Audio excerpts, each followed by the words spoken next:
dark, shaggy fur. For a terrible moment, the bear just stood there on all fours, eyeing the boy. Clearly ravenous, having just awakened from a winter-long hibernation, it reared up on its hind legs and let out a roar, a sound that chilled the boy's blood. The boy took off, scrambling and falling in the snow, moving with everything he had, when all at once another great furred creature came out of the trees in front of him, and the boy ran straight into its arms.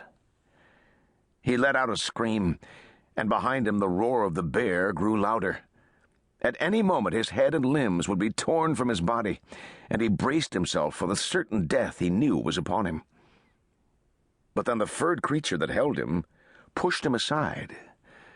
He saw the creature's sparkling blue eyes, red beard, and long iron-tipped spear, and the boy realized he had run into the arms of his father. Dressed in a long, thick coat of gray wolf fur, his father bravely stood his ground as the great beast charged.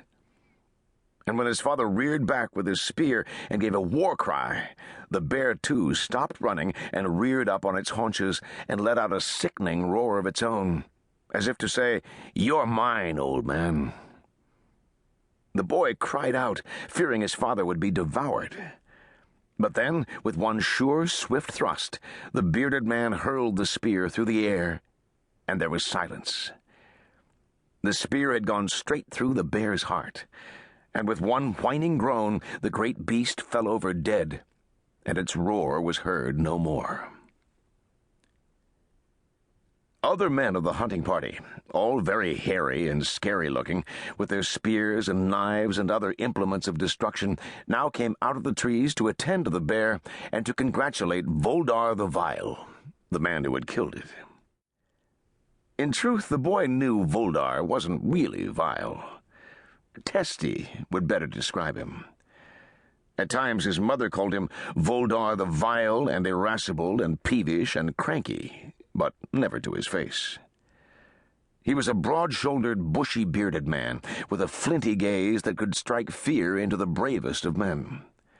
And when he spoke, his voice had the ring of steel in it. The fact that he also had the breath of a rotting walrus carcass may have further explained his powers of intimidation. The boy blinked in awe at his father, crying tears of joy, astonished that they both still lived. The great man turned and glared at his son. For a moment it seemed Voldar might erupt in anger, as he often did, exploding in colorful oaths such as, "What in Thor's befouling backside?" or the ever-popular, "I'll be dipped in weasel spit." But instead he turned to the men and said with a good-natured growl, "Somebody grog me. My throat's afire." A man rushed over with a goatskin bag filled with barley ale. Voldar held it aloft and hungrily squirted the home brew straight down his throat. He thrust a fist into the air and let out a loud, ripping belch. "Vikings won, bears nothing," he said, and the men burst into laughter, drawing out more goatskins of home brew and drinking them down in great gulping draughts. Soon they were in high spirits, gathered around Voldar, their chieftain, laughing at his ribald jokes. His son, too, gazed up in wonder at the great man, marveling at his courage and capacity for drink. It seemed to the boy that all knowledge of how to survive in this world flowed from his father.